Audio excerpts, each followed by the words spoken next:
Good morning, welcome to Ag Talking Raw, where I talk raw about agriculture and other things that are on my mind.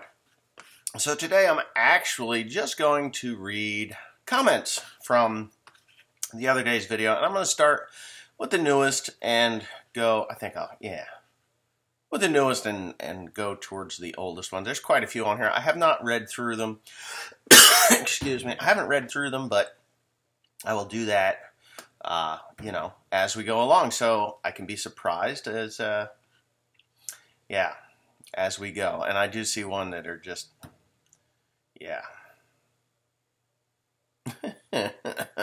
Okay, even water tastes better when you slurp it. I don't know about that. I generally just drink out of a garden hose. I've lived to this ripe old age of almost 50. By doing that, so I guess that's it. When the price of fuel goes up, everything goes up, but the farmer doesn't see very much of the increase in prices. Yet he still has to pay the increased price for fuel, seed, fertilizer. If they want to get rid of the cut in your Coke, put the Coke in a vial with an equal amount of baking soda and cover the whole works with water, then boil it until the water is gone. Presto, no more cut Coke. I don't understand that. I don't deal with drugs and stuff like that. But I will say, and it is somewheres in these comments, they will cut. See, this is the dumb thing about people. I said that they cut cocaine with boron. Well, they do. They cut it with baking soda, boron, borax, bleach, whatever you want to call the stuff. They cut it with anything that they can get away with to make that pure Coke worth so much. They just, much more. So if you take a gram of Coke, I guess, and then you cut it with a gram of Coke and you sell it as 2 grams of Coke, you just doubled your money for nothing. Literally nothing. A box of borax bleach is cheap. But anyways, I got chastised for saying that people did this. Well, they actually do. They don't give a damn if they cut it with Tylenol.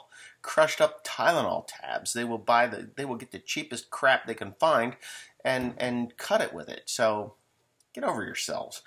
Okay, so this guy, Gene Chronister, remember food quality rules were removed by Trump. Now we suffer.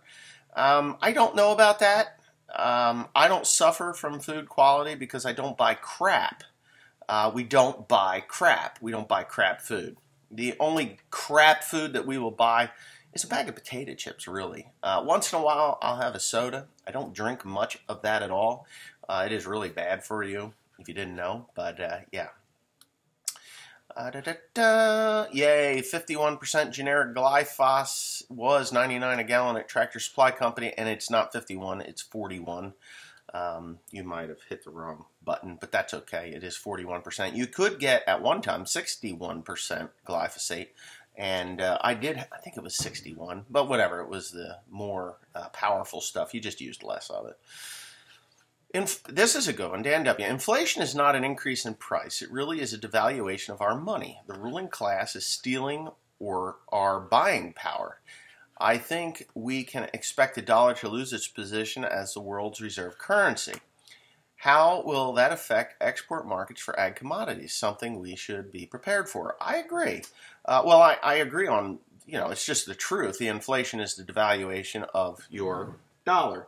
So you can buy things like this. This is not a bullet. This is actually silver. It's 99.9% pure silver. You can see that there.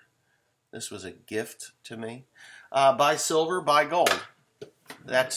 Don't buy Bitcoin. These people that are buying Bitcoin, that is just fallacy. Yeah, there's people making a lot of money on it, but when the bottom falls out from it, everybody's going to lose everything that they've ever gained in it. So, and if you think that I'm wrong, whatever, just time will tell. That's just my opinion. I only give opinions here unless I actually have the facts in front of me, which I don't, but I'm telling you right now, when you have nothing, it is worth nothing. When you have something of value like this, it is valuable, and it will continue to be value. And as your dollar devalues, the number of those devalued dollars that you can get for this said chunk of silver, or what do we got here, gold, would be quite substantial. So what you pay for an ounce of silver, say $30, bucks or $15, $20. I don't know. I think it's in the mid-20s now. It might even be 30. It could be worth 50, 60, 70 of those dollars. Now, did it make the silver worth more? No, it just took more paper money to pay for the same value of silver. So, but yeah, it's always something with family, good or bad. That is very true. Please tell me, this Gene Murphy says, please tell me Cody is not making hay for Carl to haul to the mushroom composters. Is Cody doing custom work to pay for his tractor and baler? No and no. That was my response then. It's my response now. Cody has sold his baler. His tractor is sitting in my building right now, and I'm going to be removing it from there. It doesn't need to be in there. There's no point in me housing his tractor when I can house my own equipment in the building. So he can either take that out to his place or whatever. I don't really care, and that's fine. Here's Tom Bixby. He says, just a thought, if lime releases the nutrients, is there anything that does the opposite and locks down the nutrients so they will still be there when the drive-by farmer loses his butt or loses his ass? Well, that's a question, and I will answer that. Yes, acidic soil locks in the nutrients that you put there, and that's everybody. So there is another comment down here. I perused through these the other day when I posted this video, but there's another comment that I will be addressing as for that. But yes, acidic soil does lock in the nutrients. Drive-by farmers that see the ground and what you're growing on it, they will never put lime down. They will just take what is available in the soil out of the soil because they can.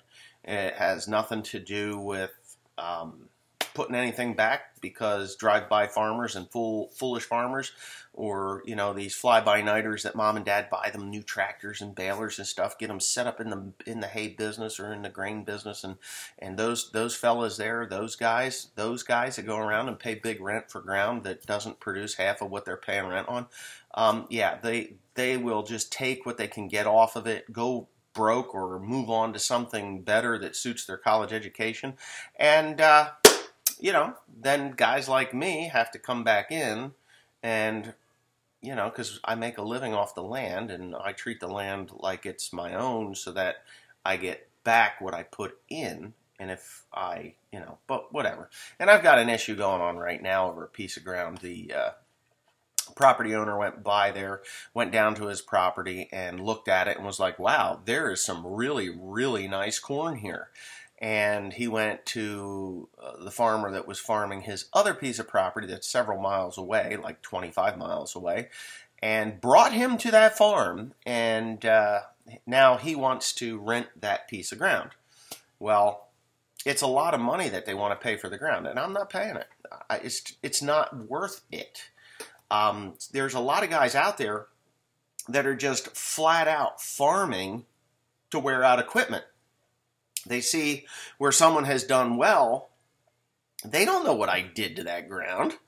They have no idea what I did to grow that crop, what it cost me, and the products that I used to produce that crop of corn. And they really don't know the ground because they're from an area where it isn't what this is. This ground is very marginal soil. If you don't know how to farm it, you will lose your ass very quickly. But that's the thing, and this guy's going to come in and pay big money for this rent on... I don't even know if you're going to be able to get fertilizer, to be honest with you. I saw yesterday on the ag station, RFD TV, that they may be reducing the amount of fertilizer that they will sell to farmers to 65% of what they purchased the year before. So 65% of what they used the year before is a substantial amount, so that everybody has some fertilizer to put on their ground. That's going to create worldwide famine, and it's a whole nother series that I don't really feel like talking about. But just a joke. I'm sure you would never do such a thing. Too much respect for the land. I've heard that the high-grade urea needed to make DEF comes from China. Well, it comes from wherever. I mean, it has pushed... Diesel exhaust fluid is urea. It's not high-grade urea. It's just urea. it's urea, and it's even a low percentage of urea. It's not like it's 32% or 46% nitrogen. It's just like, I don't know, what is it, in the low 20s or high teens? It's silly. Have stopped exporting. Suspicion is there's a lag in the supply chain, and DAF cost is likely to climb if it's even available. Have you heard anything concerning this? Always find your opinions interesting, entertaining. Thanks for sharing your video. Wishing you and your family the best. Well, thank you. I don't care about diesel exhaust fluid. It's not something that I really care about. I would just piss in the tank, to be quite honest with you. And I've got nitrogen. If I need to make diesel exhaust fluid, so I pull a 20% of 32%, put it in some water, and there you go. And it's dumb anyway. Government juice is dumb. I would actually have it deleted before it would cost me less to have it deleted from the machine than it would be to actually have it. In the past, I heard you mention using eggshells. What exactly do they do for the soil? And will you be using them again? Okay, eggshells. Eggshells are no longer available. The crackers have decided that it created too much problems by selling it or giving it to the farmers. It caused too much troubles with smell, because if you spread them right away, it doesn't smell bad. But a lot of these farmers would stockpile them for years and years and years. And there got to be a lot of piles around. And I know where there's several piles, even on land that I farm, that somebody else had put there. And I will be spreading it. I just haven't gotten around to it. But yeah, these piles and piles of eggshells. So they decided that they would purchase a farm and spread on 1,000 acres these eggshells. And they don't care if they get this thick. So what do eggshells do? Well, it's calcium carbonate. And eggshells are awesome for the ground because they make the nutrients all available. They raise the pH. It's not a sudden raise in pH, but they last for a very, very, very, very long time. And there are some other nutrients within the eggshells that are available for fertilizer. So yeah, eggshells are great. And you can put them on by the tons and still it won't raise the pH over 7. It'll get in that like 6.7, 6.8, 6.9, in that ideal range. And there you go. Wes, you would be a great host for a podcast on agriculture. You're in the top of your game, very knowledgeable. Well, thank you. I guess I am doing a podcast without doing a podcast. It's the damnedest thing. I'm retired teamster who came from a family historically farmed for a living. I wanted to farm, but it didn't work out for me. I, for some reason, am fixated on those decisions, thinking, thank you for sharing. Josh at Stony Ridge is building his soil in the same way. He possibly is. I haven't watched much of what Josh is doing lately because I haven't watched much of what anybody's doing. I'm busy hauling lime, hay, and compost back, and that's what I'm going to do when I'm done with this video, because I'm not really doing a lot of extensive work farming. I'm just doing boring, mundane crap. So, you mentioned family farms and kids keeping it going. In New Hampshire, land is a lot more valuable by building houses and selling them to out-of-staters from New York and other states for $500,000 apiece. No end in sight unless market changes, but demand is still high. Hey, that's the way it is. And when everybody starts getting hungry or starts bitching and complaining about food, and we got to stop building on farmland, they did that in New Jersey, and that straightened it out. Yetter makes straight disc attachments for your chisel plow. I have them, and they work good. You will have to weight down the chisel plow for them to work. I know. That's really a great addition to a chisel plow. It's basically an original vertical tillage machine when you do that. And Yetter does do a good job with those things. Rent is up, food is up, gas is up, everything is up. It's not just farmers getting screwed. Wages are not keeping up with inflation. It's been that way since the 70s. You wonder why no one wants to work. I don't wonder why no one wants to work. I know why nobody wants to work. They don't want to work because the government is complaining about billionaires making all this money, and they want to take the money that the billionaires who actually work, they want to take their money away at their 56% tax rate and give it to people so they don't work. It's like, it's fair. That's not fair. If I get up in the morning and I go to work and I make $1 million, which is really not a lot of money anymore, but if you make $1 million and then the government says, hey, you know what? There's some poor slob that doesn't want to work. We're going to take your money and give it to him. How is that even fair? It's not fair. Since the 70s, yeah, Jimmy Carter, inflation. Bill Clinton did not cause inflation. Bill Clinton gutted our country militarily and left us open for attack and things like that. But, you know, and then, of course, when it did happen, then we had to rebuild the military and borrow billions and trillions of dollars in order to do that. Yeah, and then we get Barack Obama. What did we have then? High gas price, high food price, high everything price. They didn't say inflation, but it was inflation. Of course, we had higher grain prices, but we had record high potash, phosphate, nitrogen, and micronutrient prices. We had to pay record prices to get that record price for grain and milk and whatever else we were selling. At that point in time, it was, why am I doing grain? Wondering why myself right now. If it wasn't for the things that I'm doing now, I wouldn't even bother with corn and soybeans. I'd just stick with hay and do something different even. But anyway, yeah. So I don't wonder why people don't want to work. People are inherently lazy, and when you breed laziness, and that's what they do, they breed laziness, because if you're a lazy scumbag and you want to have like 7 kids by 4 different fathers and they all get on the welfare bandwagon, they go and try to tax people like myself and millionaires and billionaires and gazillionaires and God only knows. I love it when they go down and they do a street view and they say, hey, do you think Elon Musk needs to pay taxes? Yeah, he doesn't pay any taxes. That dude paid like $12 billion in taxes last year. $12 billion. It was billions. It wasn't millions. And his tax rate was 56%, whereas these lowly people that make under, I think if you make under $40,000, your tax rate is like 4% of your income. Wow. Where's the fairness in that? I don't think so.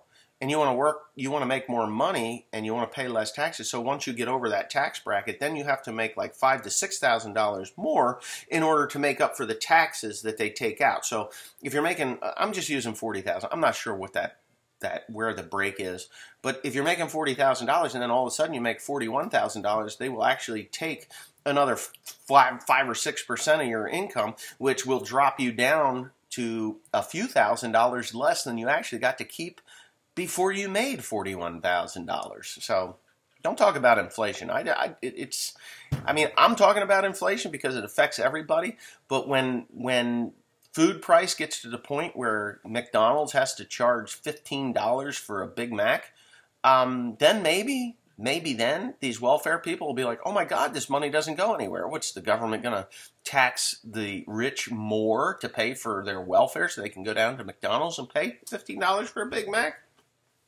They'll probably try, but I do believe LEAD is going to fly before that really gets that bad, and because it's really getting stupid what they're trying to do.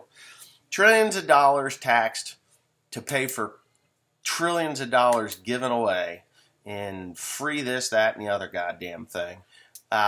Just doesn't add up. And I'm sure there's a few people out there that are going to say, oh, well, you're a farmer welfare. I don't go into the Farm Service Agency. I haven't for years. It's been a lot of years now. Probably 7, 8 years. 8 years I haven't been in there. Yes, there was a time when I would go in there. And when they threatened me, well, let's see. Last time I went in there, I can tell you, it's been 10 years. It was 2012 when Hurricane Sandy came in. And maybe it was 2011 that I quit going in there. 2010 or 11. It was some ridiculous thing like that. And I was pissed. They're like, you need to declare every single acre that you farm, even if the property owner does not want you to declare their ground or sign up their ground. I was like, I am not going against my property owner's wishes with their land. And he says, well, if we find out that you are farming a piece of ground that is not listed with us. I said, well, what do you want me to do? Stop farming it? She said, by law, you have to. And she told me that she was going to take 10 years worth of money that they had given me. So I was like, you know what? I don't give a flying fuck what you do. I am never coming in here again. Yeah, and I never will. I won't. I'm not going to. There's just not. It's not going to happen. You're not going to see this guy go into that office. I don't care if they've got $1 million sitting there saying, "Hey, Mr. Pandy, we're going to be boosting." Well, maybe $1 million. I might do it for $1 million, but I might even do it for $500,000. But you know what? It's bullshit. It is absolute bullshit. It is. I wouldn't even go into those offices. I get the USDA calling me all the time saying, how much corn did you grow? How much hay did you grow? How much soybeans did you grow? How much wheat did you grow? How much alfalfa did you grow?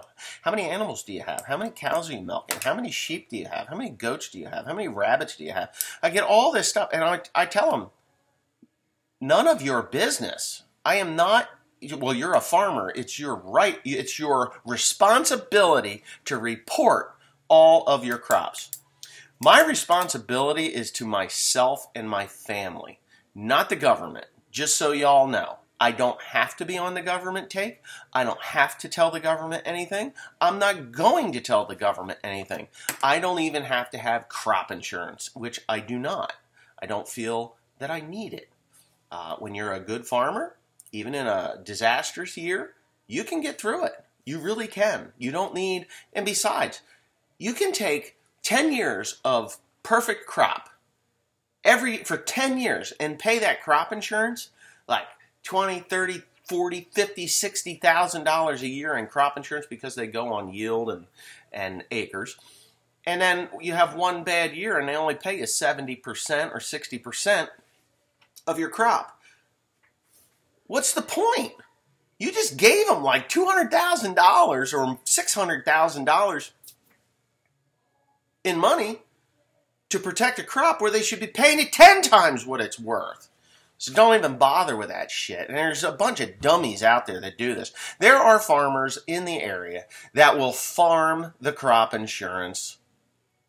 They will farm the crop insurance. Like, oh, that's just it's important that you do that. No, look at 10 years of putting into crop insurance. The last time I paid crop insurance, I think my bill was like $16,000 to crop insurance.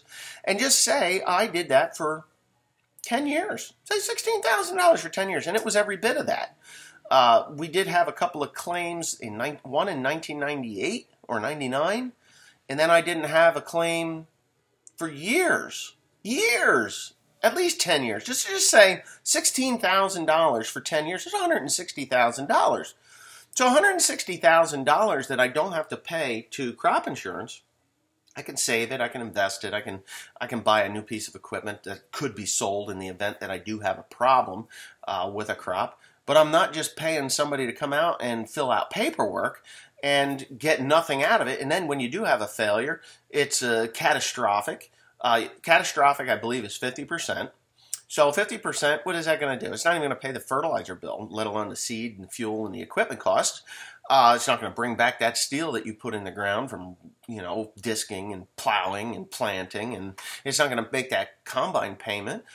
You get buy-up, which I believe is 70% in this state. I don't think it's 80%. There is no crop insurance that pays 100% of your crop. They will even go as far as to ask you what kind of header you're running on your combine. And if it's just a regular rigid head, then they say, oh, well, you lost 5 bushels to the acre because you're using a rigid head.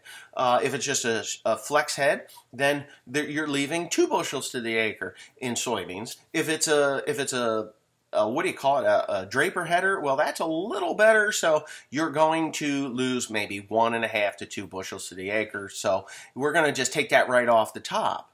Well, okay, you take it off the top. It is what it is. But still, it should be like, oh, okay, here's the yield. This is what I could possibly get. And if you grow soybeans for a living, you know that if everything is working correctly, those pod sets are at least 6 to 8 inches off the ground, and you will leave 0. If you have a dry year, you might get down around 4 inches, but you can get 99% of them.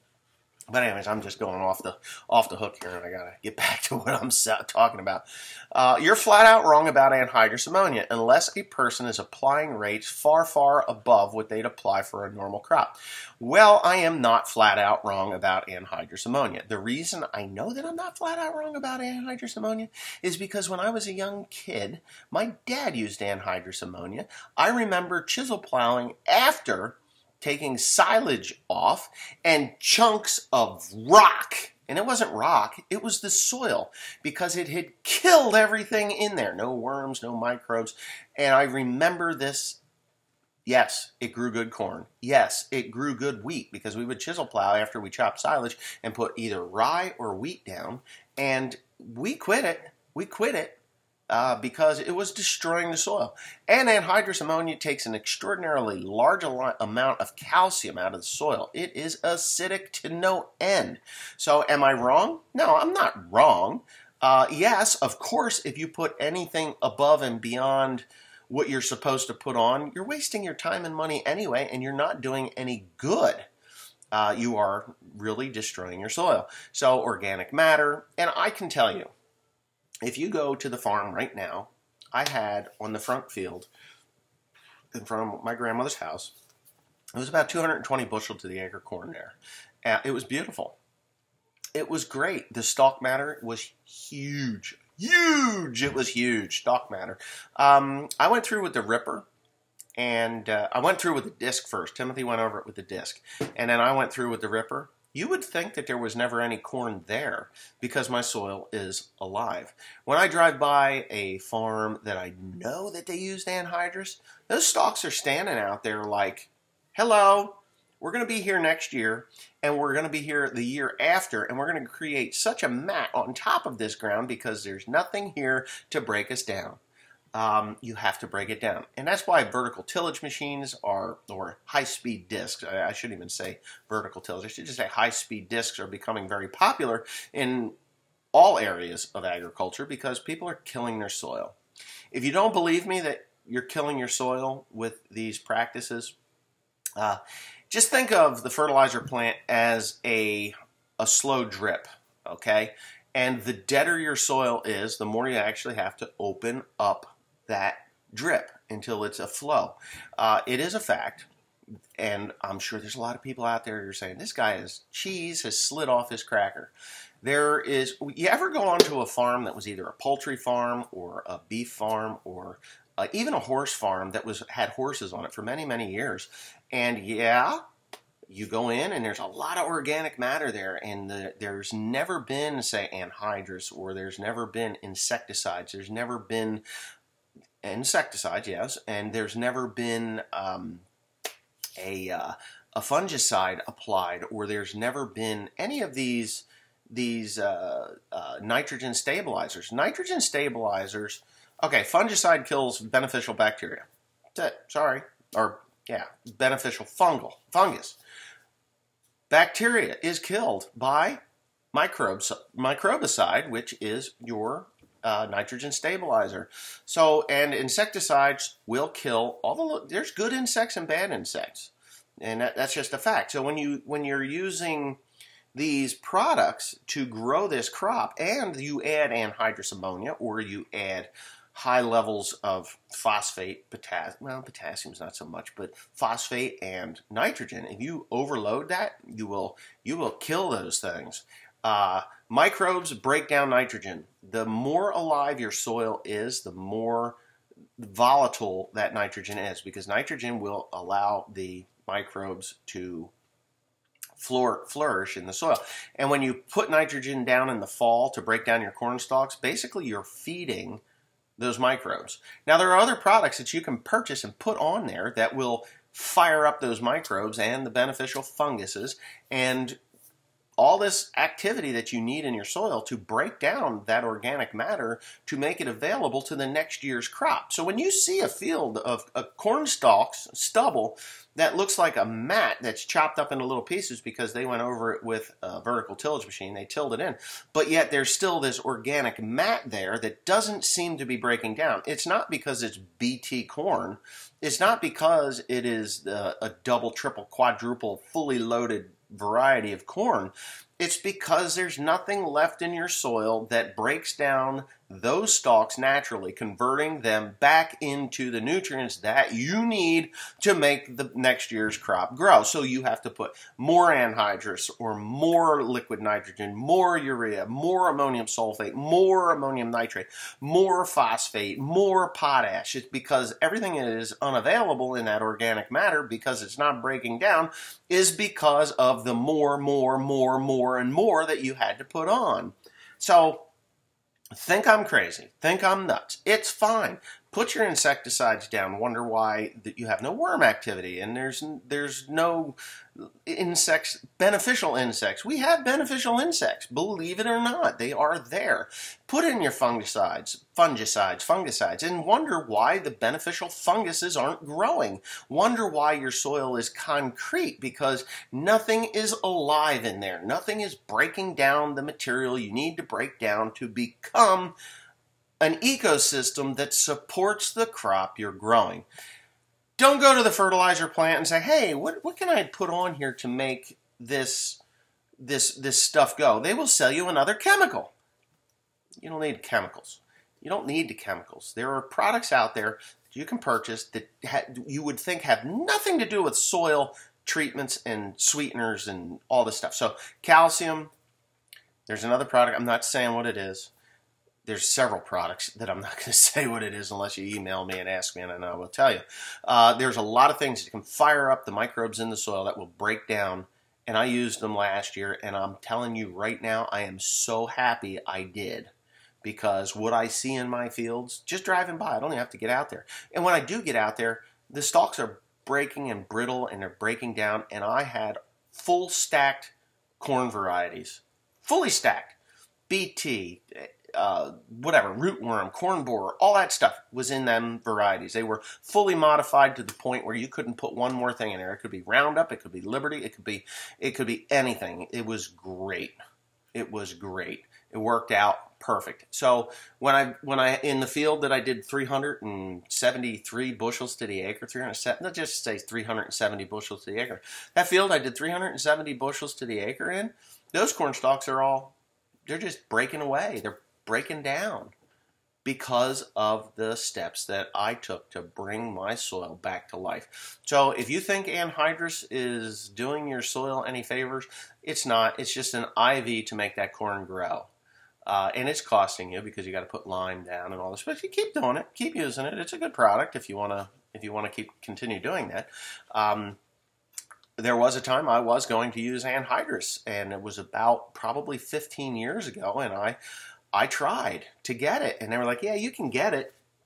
We'll see to it that you get it. They were going to bring a tank to the farm and on a cart, and I would have been able to get it out of Delaware, and they would have brought a truck up, and they would have filled these 1,000-gallon tanks up, but when I started reading back before the internet, well, the internet was around, but it was mostly literature and stuff, and the experience that my father had with anhydrous in this soil. I'm not talking about your soil. I'm talking about our soil.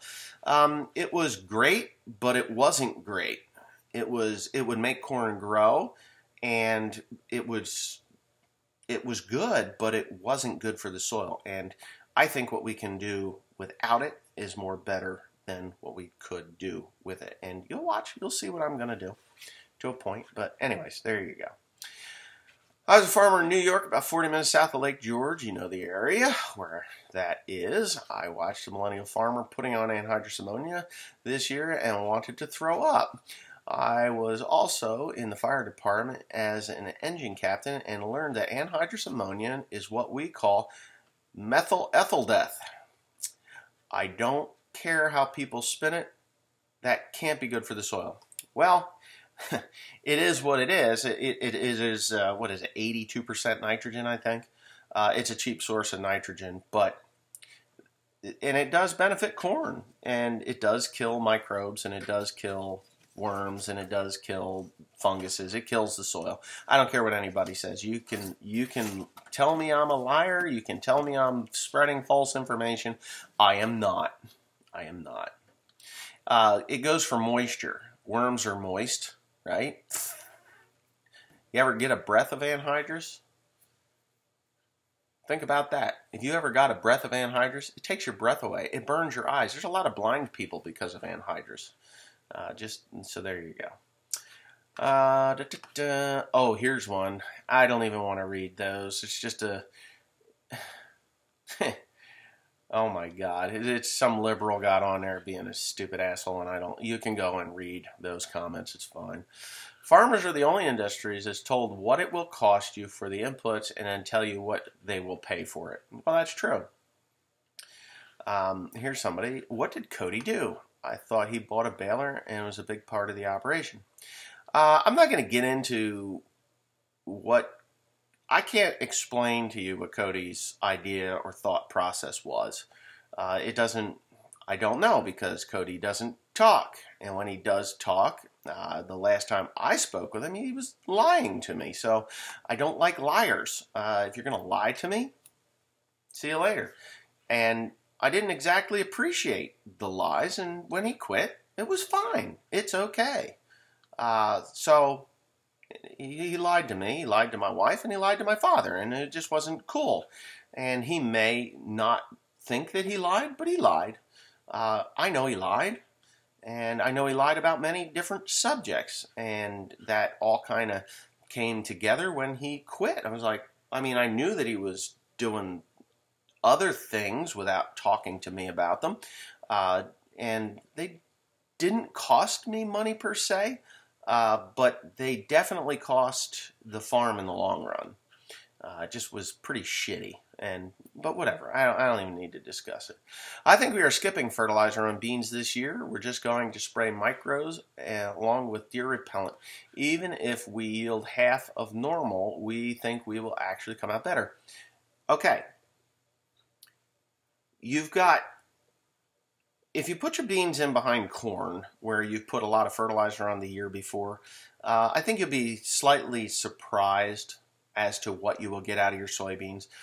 2 years of that, okay. 3 years, you're definitely going to be needing potash or some other form of fertilizer.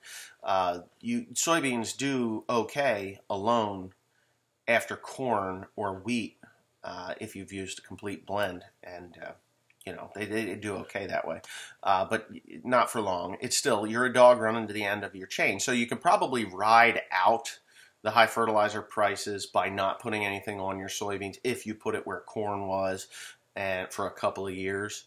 I think you'd be okay there. Beans on beans for 2 years, okay. 3 years without anything, putting any inputs in there. There's really not a lot of organic matter that goes back into the soil from soybeans. So, you could run into problems there. But, just keep your eye on the soil tests. And do you think the price of grain will go up if Russia invades Ukraine? I don't know. I honestly don't think that Russia's going to invade Ukraine. I think Russia's going to go into Kazakhstan Kazakhstan. And I think that they're going to do that. They're already there.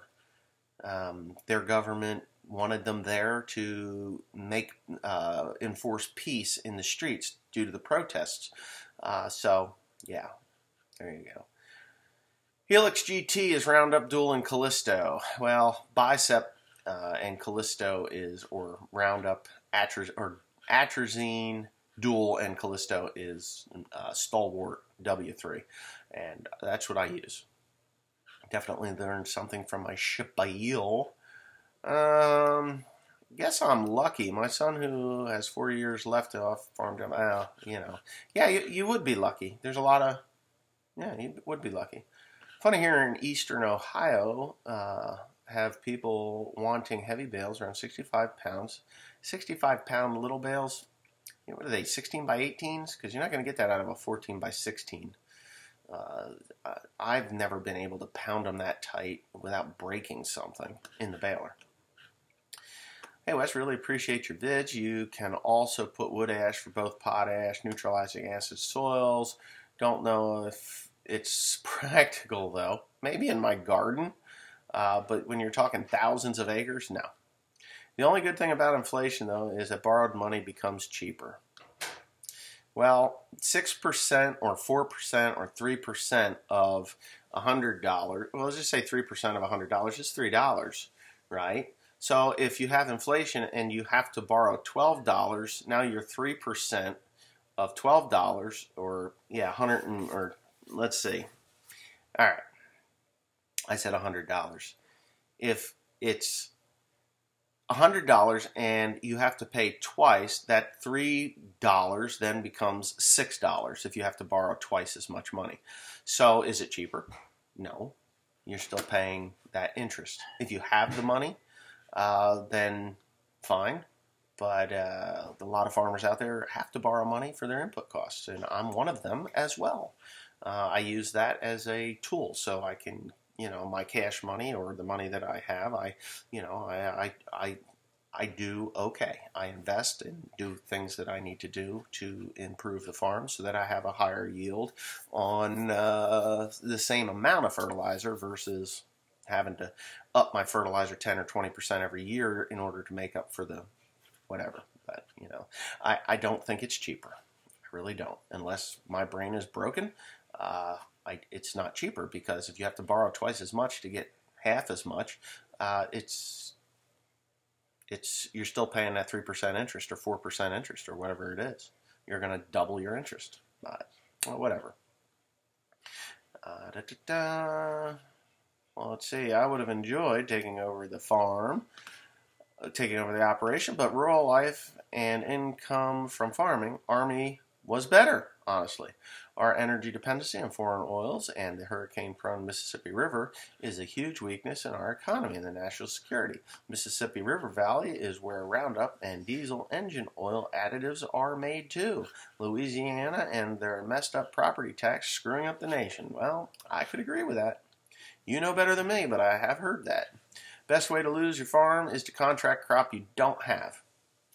Yeah, I mean, you're not supposed to contract the whole crop.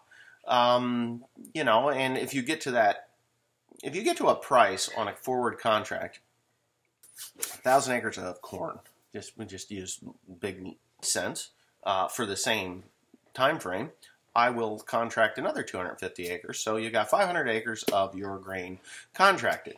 The rest, you sit there and you're like, okay, well, when it gets to mid-July, I can take a... Look at that girl. You get to mid-July, August, when you know that the crop is going to be either good or bad. You haven't over-contracted, because it was really shitty last year online, but they seem to be surviving. Whether it's their YouTube channel that's pushing them through or not, I have no idea. But whatever. The other 500 acres that you have there, you can probably contract another 250 acres if it's good, and the price is good. Like, oh, I'm going to go for March price because that is now $6.30, and it was only, back in July or back in April when I planted this crop, it was only $4.85. So you can contract that other 250, but I would leave 250 acres to cash price, because sometimes it works out that it commands a higher price.